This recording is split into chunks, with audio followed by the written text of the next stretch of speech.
बा वोट के पहले हम के कोनो रिजल्ट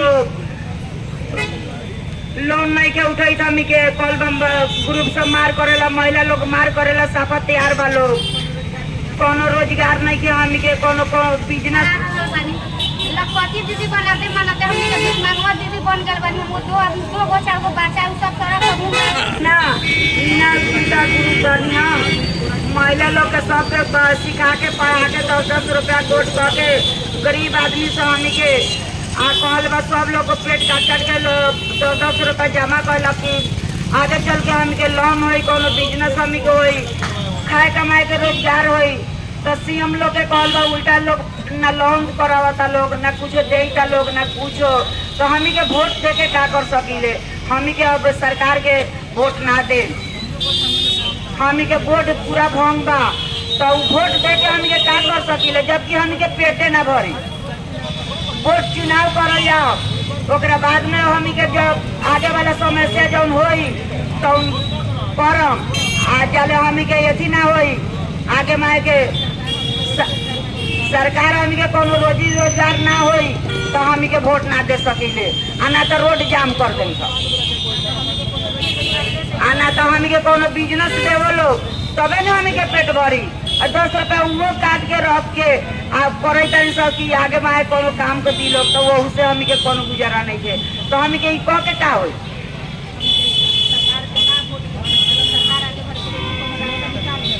हमी के सरकार के वोट ना दे ना तो आगे माए के हमी के कोनो रोजगार सोचा सरकार ओकरा बाद में वोट मिली ना तो वोट ना दे।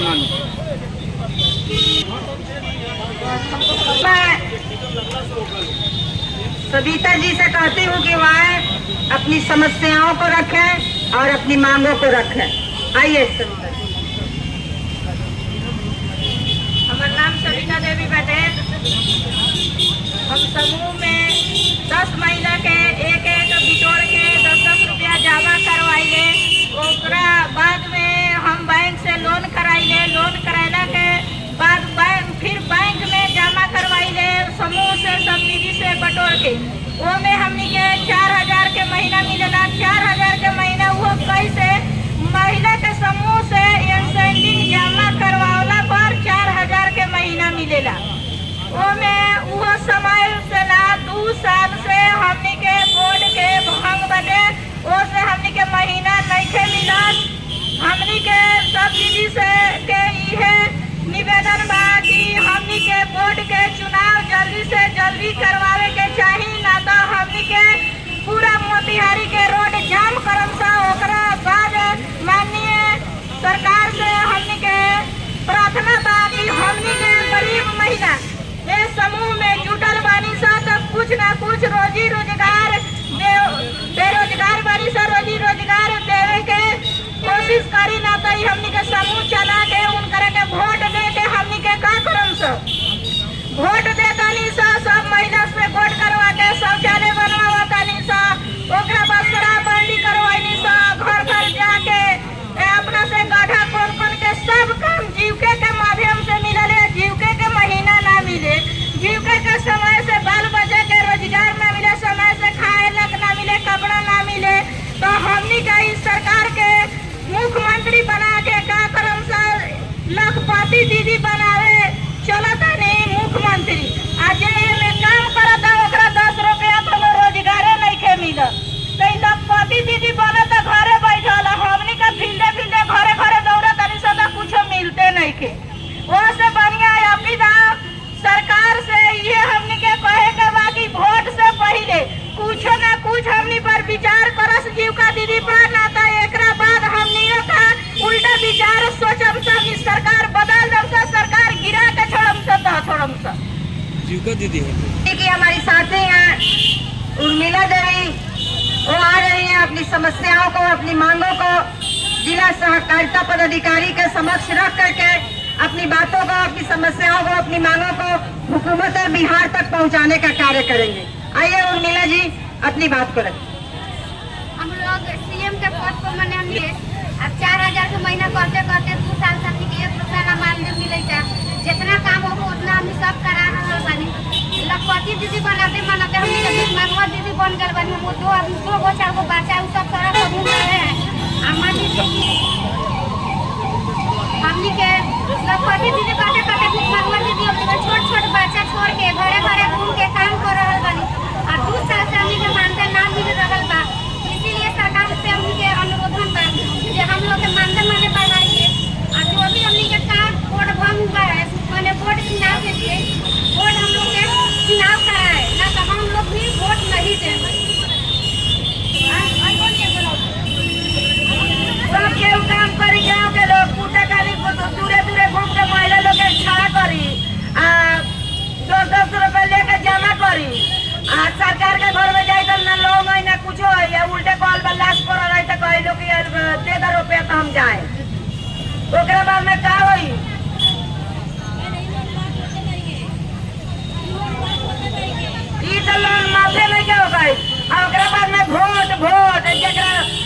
बोलो फूटा होना जूरी तब वोट दे के क्या हो हमें के वोट ना दे रोड जाम कर दे आप पर नाश करती है और हुकूमत बिहार कहती है कि हम जीविका दीदियों को इतना सशक्तिकरण बना दिए हैं महिलाओं को जीविका दीदियों के माध्यम से इस ग्रुप के माध्यम से इस सीएम साथियों के माध्यम से कि हमारी जीविका दीदियां गरीबी रेखा से ऊपर चली गई है। सबको हम लखपति बना दिए हैं। तो कभी इनके घर इनके परिवार इनके जीवन यापन को बस सर्वे किया जाए कि कितनी महिलाएं इसमें लखपति हुई। शुक्र है कि इस दमन के दौर में जो गबन का आरोप लगाया जा रहा है, जो महिलाएं जो सीएम पद पर है जीविका दीदियां जो अपनी मांग को सरकार से रख रही हैं, अपनी लड़ाई को लड़ना चाहती हैं, आंदोलन कर रही हैं अपनी जीवन यापन के लिए अपनी हक अधिकार के लिए, उनका आरोप उन पर लगाया जा रहा है। उनके हक अधिकार को हनन किया जा रहा है। उनकी जुबान को बंद करने के लिए उन पर आरोप लगाया जा रहा है कि सिर्फ इसमें एक महिला जो सीएम है चंदा देवी कि 21 लाख उन्होंने गबन किया। क्या ये बात समाहित हो रही है कि एक सीएम पद की महिला 21 लाख गबन कर सके, जो एक समूह के द्वारा जीविका दीदियों का समूह बनता है और जिसमें ये गरीब महिलाएं 10-10 रुपया अपने खर्च को काट करके अपने परिवार के खर्च को काट करके 10-10 रुपया साप्ताहिक जमा करते हैं और सरकार कोई इन लोगों के ग्रुप में करोड़ों करोड़ का आवंटन नहीं करती। ये कोई बहुत बड़ी अवसर नहीं, इनके पास वो फंडिंग नहीं आता है करोड़ों करोड़ का जहां लाखों का गबन हो सके। ये आरोप निहायत ही शर्मनाक है। लगाने वाले ने जो लगाया है निहायत शर्मनाक आरोप लगाया है। मैं उसकी मजम्मत करती हूँ, खुल करके मैं मजम्मत करती हूँ, मैं विरोध करती हूँ कि महिलाओं को अपमानित करना बंद किया जाए। ये महिलाएं आधी आबादी हैं और अपनी जीवन को सम्मानजनक से जीने के लिए मेहनत करती है, घर घर जाती है, सरकार के विकास की बातों को पहुंचाती हैं। जब ये हुकूमत बिहार शराबबंदी को लेकर के इस बिहार में अभियान चलाया तो ये जीविका दीदियां एक पैर से खड़ा होकर के इस हुकूमत बिहार के कदम से मिला करके चली। उनके योजनाओं को घर घर तक उन्होंने पहुंचाया और शराबबंदी पर जो आज हुकूमत बिहार नाज करती है कि हमने बिहार में शराब को बंद कर दिया है, तो उसमें हमको लगता है कि 50% ही जीविका दीदियों का हाथ है, 50% जीविका दीदियों का साथ है और उनके साथ ये दुर्व्यवहार बिल्कुल सहा नहीं जाएगा। ये आरोप लगाना बंद किया जाए और उनको सम्मानजनक उनको जीने का अधिकार दिया जाए। उनका मानदेय कम से कम 10 से 15 हजार दिया जाए, जो कि अगर देखा जाए एक मजदूर का मजदूरी अगर देखा जाए, एक हमारा मजदूर भाई भी मजदूरी करने जाता है, उसको भी इतनी शर्मनाक इतना कम मजदूरी नहीं मिलता है। तो कम से कम एक दिन भर का जो मजदूरी होता है उसी को जोड़ करके हुकूमत बिहार इनको मानदेय को दिया करे और उसको लागू करे, इनको अपमानित करना बंद करे। और जो आरोप लगाया जा रहा है जो कि सिवाय इनको शर्मनाक जो आरोप है, इनका अधिकार को इनकी मान सम्मान को हनन कर रही है, इसको बंद किया जाए। नहीं तो जो आंदोलन आज बैठ के हो रहा है जिला सहकारिता पदाधिकारी के समक्ष, ये आंदोलन ये महिलाओं की बात है, आधी आबादी के इज्जत का सवाल है। ये पूरा मोतिहारी का रोड भर जाएगा अगर आरोप लगाने वाले ने अपनी बात को खत्म नहीं किया। तो मैं अब चाहूंगी कि जो हमारी जीविका दीदियां हैं वो खुद आए और अपनी समस्याओं को अपनी बातों को रखें, अपनी मांगों को जिला सहकारिता पदाधिकारी के माध्यम से हुकूमत बिहार तक पहुंचाने का कार्य करें। आए अपनी बात को रखें। अब मैं मीना दी से कहूंगी जो कि ये भी जीविका की कैडर है, ये अपनी बात को जिला सहकारिता पदाधिकारी के समक्ष रखें, अपनी समस्याओं को कहें, अपनी परेशानियों को कहें, अपने दुख को कहें और अपनी मांगों को रखेंगे। मैं जीविका कैडर संघ का जिला अध्यक्ष हूँ अभी, और जो यहाँ देख रहे हैं जीविका के संबंधित माला नारी शक्ति स्वावलंबी सहकारिता समिति जो है, इसमें विगत 2 सालों से समिति का गठन जो होना चाहिए तो भंग हो चुका है, लेकिन अभी तक कुछ इसमें गठन दोबारा नहीं किया गया है, जिसमें लगभग 10,000 से ऊपर महिलाएं जुड़ी हुई हैं। लेकिन इन सारी महिलाओं को जो भी सुविधा मिलनी चाहिए नहीं मिल पा रही है। इसलिए हम लोग का अनुरोध है कि इसमें जो पदाधिकारी हैं, सहकारिता लिमिटेड के जो पदाधिकारी है, इसका चुनाव करवाएं और सारी जीविका दीदी को लाभ दिलवाने का काम करें। देखिए यहाँ तक है, बिहार सरकारी के मेन प्रोजेक्ट अभी जीविका चल रही है। प्रगति यात्रा के दौरान मुख्यमंत्री जी हमारे जहाँ भी जा रहा है जीविका दीदी से मिल रहा है, लेकिन यहाँ देखी जा रही है कि विगत 2 सालों से न जीविका दीदी को कोई लाभ मिल रहा है, न उससे जुड़े जो कैडर है, सीएम बुक कीपर जो भी है, जो काम उनके लिए कर रहा है, न 2 साल में उनकी कोई मानदेय मिल पा रही है। मिला इस महंगाई की कड़ी में अगर 2 साल किसी को मानदेय न मिले, 2 साल से जीविका दीदियों को कोई लाभ न मिले तो क्या होगा। वही जीविका दीदी हैं, शराबबंदी करवाते हैं, नशा मुक्ति अभियान चलाते हैं, जो भी योजनाएं हैं अभी सारी जीविका दीदी ही कर रही हैं। लेकिन मुख्यमंत्री तो हमारे ताल ठोके करते कि हमारे जीविका दीदी बढ़ रहे हैं, लेकिन यहाँ देखी जा रहा है कि पदाधिकारी के द्वारा इतना दमन किया जा रहा है कि अभी तक 2 सालों से सारा लोग भूखे प्यासे बने पड़े हुए हैं। अच्छा, ये माला नारी शक्ति और जीविका दीदी का क्या अंतर है? इसमें जीविका के अंतर्गत देखिए पहले तो एसएजी बनाया जाता है, उस समूह के माध्यम से 10 एसएजी को मिला के एक ग्राम संगठन बनती है, और ग्राम संगठन के बाद में मैक्सिमम 30 से 50 बीओ को जोड़ के एक सीएलएफ बनता है, जिसका नामकरण किया जाता है। जैसे माला है, जो भी नाम आप रख सकते हैं उसका, तो जीविका दीदी के अंतर्गत ही आता है। उन्हीं के अंतर्गत आता है। इसमें 3 सदस्य अध्यक्ष, सचिव, कोषाध्यक्ष होते हैं और बीओडी को मेंबर होते हैं। उसके बाद इसका जो है सहकारिता विभाग से रजिस्ट्रेशन होता है, जो डायरेक्ट बिहार सरकार के माध्यम से चलाई जाती है इस योजना का। और इन लोग का मेन मांग है कि इलेक्शन कराया जाए। इन लोग का मेन मांग है जो बोर्ड गठित भंग किया गया है उसको पुनः गठन कराया जाए, चुनाव करवाया जाए, ताकि सारी महिलाओं को पैसे का लेन देन से भी समस्या हो रही है। ना बैंक पैसा देगी, ना बीओ पैसा देगी। जब समिति ही भंग रहेगी तो पैसा तो कहीं से मिलेगा नहीं, ना ही कोई कार्य कर पा रही है। तो माला नारी शक्ति में कितनी महिलाएं हैं? माला नारी शक्ति में लगभग 10,000 महिलाएं जुड़ी हुई है। 10,000 में इसके अंतर्गत एसएजी समूह जो जुड़े हैं लगभग 10,000 से ऊपर है। अच्छा, इतनी परिवार का, इतना महिलाओं का के साथ इतना अन्याय हो रहा है। अच्छा, ठीक। समस्या है 2 साल बता दी कि 2 साल से वोट भंग है, और जब वोट भंग होगी तो डायरेक्ट लोन इनके अकाउंट में नहीं जाना है। इसमें बहुत सारे महिला हैं, वो दीदी हैं, अच्छा, और कुछ ही सीएम है। अच्छा, सीएम कैडर होती है, जीविका कैडर होती है, अच्छा, और दीदी है जो लाभुक है। इनको लोन मिलना है, शादी ब्याह हो, कई तरह की समस्याएं होती है, वो दौड़कर समूह में जाती है, लोन मांगती है। ये भंग होने के कारण इन पंचायतों में जो ये फाइनेंस कंपनियां है उसकी जाल बिछ गई है। अच्छा, इन्हें लोन बहुत कम ब्याज पर मिलता है, जीविका द्वारा 12% मैक्सिमम इनको ब्याज देना होता है, जबकि वो फाइनेंस कंपनियां हैं वो 48% तक ब्याज लेती है। 48% तक। और उनके जो कर्जकर्ता कैडर है, इनके घर जाकर बैठ जाएगा, घर में अर्थी भी पड़ा रहेगा तो इनसे कहेंगे कि पहले पैसा भरिए। तो ये मोतिहारी जो ब्लॉक है, मोतिहारी विधानसभा, इस ब्लॉक में 7 पंचायत इस जिले के अंदर आता है, इस बोर्ड के अंतर्गत। वहाँ विगत 2 साल से लेन देन बंद है।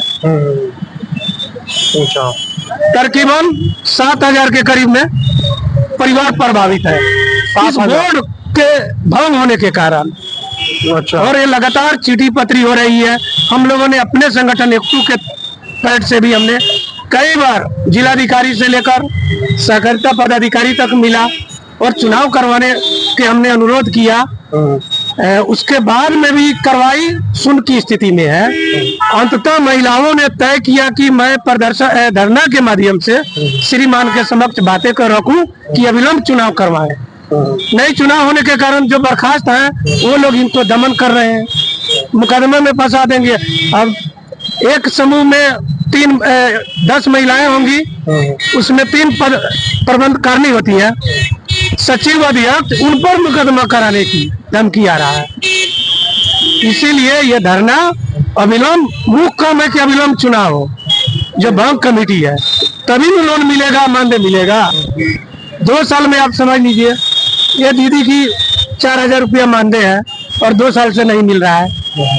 आप समझ सकते हैं, सामने दीदी खड़ी है, अगर इनका सैलरी 1 तारीख को नहीं मिले तो इनकी सारे दुकान का किराना का सामान बंद हो जाएगा, और ये 2 साल से है। इसीलिए जरूरी है, अनुरोध है, ये बैठकर अनुरोध है, अगर ये मांगे अविलंब नहीं मांगी गई तो विकराल प्रदर्शन भी होगी।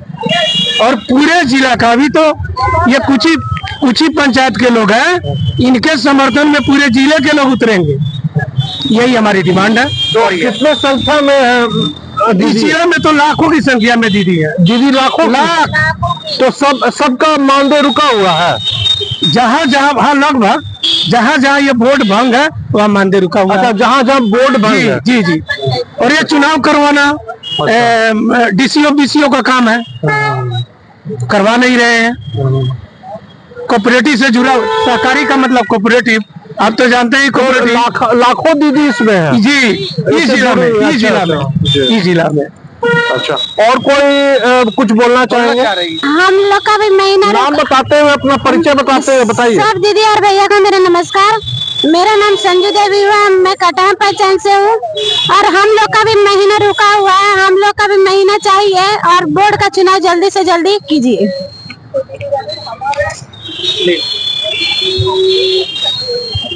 मोतिहारी प्रखंड, आपको हैरत होगी कि ये सभी प्रखंडों में इस तरह के संस्थान पहले थे। एक मिनट, हम सब पूछ रहे हैं। मेरा जो क्वेश्चन है, ये जीविका दीदी ही लोग हैं ना? जीविका दीदी लोग से ही संबंधित लोग है। जीविका दीदी का एक अंग है जी, अंग है, पार्ट है। अच्छा, दीदी नहीं है, जीविका जी का पार्ट है। हाँ। जैसे जीविका दीदी लोग काम करता है, हाँ। उसी तरह के ये लोग का भी काम करने का तरीका, प्रोसीड्यूर एक ही है। हाँ। लेकिन इनकी जो है ये एनजीओ प्रकार की है, यानी कोऑपरेटिव सोसाइटी है, और इसके हेड होते हैं जिला सहकारिता पदाधिकारी, जो कोऑपरेटिव यानी पैक्स के जो हेड होते हैं वही इसके हेड हैं। यहाँ स्थिति ये है कि यहाँ जो इस कमेटी की जो मुख्य थी, जिसको अध्यक्ष कहा जाता है, वो अध्यक्ष चुनी गई थी 2014 में। चुनने के बाद उसके 10 सदस्य होते हैं, 10 में से 6 सदस्यों ने त्याग पत्र दे दिया कि हमें जो है मानदेय नहीं मिलता है, हम काम नहीं कर पाते हैं, पारिश्रमिक नहीं मिलती है, हमारा दोहन शोषण होता है। चूँकि ये लोग जा करके लोगों को समझाने बुझाने, लोन दिलवाने का काम करता है कोऑपरेटिव से, और इन लोगों के कहने से ये काम हो नहीं रहा था, और इन लोग का परिश्रम व्यर्थ जा रहा था, पारिश्रमिक नहीं मिल रही थी। तो इन लोगों में से 6 लोगों ने मैंने त्याग पत्र दे दिया। अब त्याग पत्र की जो जांच हुई, ये इसी बुझिए कि ये जांच इसी साल 16/2/24 को सहायक निबंधक होते हैं, असिस्टेंट रजिस्ट्रार कोऑपरेटिव पे होते हैं, उनको ये जांच मिला, और उस जांच में उन्होंने 6 के रिजाइनेशन को सही पाया। उन लोगों ने अपने स्वच्छता से जांच दिया। इस आधार पर वो कमेटी जो है अल्पमत में हो गई। 6 में, चूँकि 6 लोग 10 में 6 रिजाइन कर दिया, बट नेचुरल है कि कमेटी अल्पमत में हो गई। तब इस पर जिला सहकारिता पदाधिकारी ने उस कमेटी को भंग करने और पुनः चुनाव कराने का आदेश जो है कार्यपालक पदाधिकारी को दिया, जिनका नाम कुंज